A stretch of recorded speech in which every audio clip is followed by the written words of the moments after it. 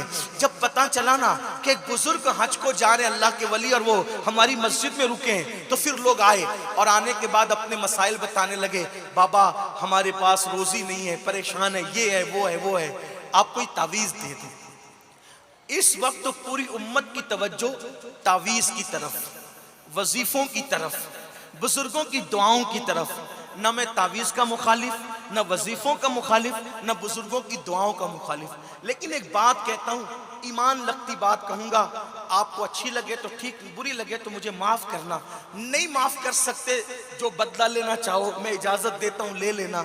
یہ بات یاد رکھنا، جس گھر کی برکت اللہ اٹھا لے، جس گھر کی برکت اللہ اٹھا لے، دنیا میں کوئی تعویذ ایسا لکھا نہیں گیا آج تک کہ اللہ کی اٹھائی ہوئی برکت کو تعویذ واپس لا سکے.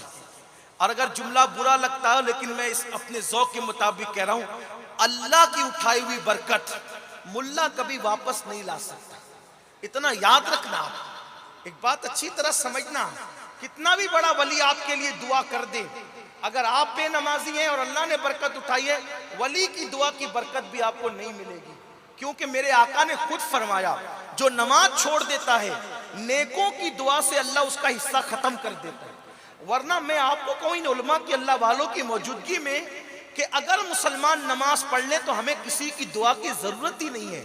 اللہ کے رسول ہمارے لیے اتنی دعا کر چکے کہ اس دعا کی برکتیں ہمیں ملنا شروع ہو جائے, ہمارا کام ہی بن گیا. لیکن وہ دعا کی برکتیں کیوں رکی ہوئی ہیں؟ دعا کی وہ برکتیں رکی ہوئی کیوں ہیں؟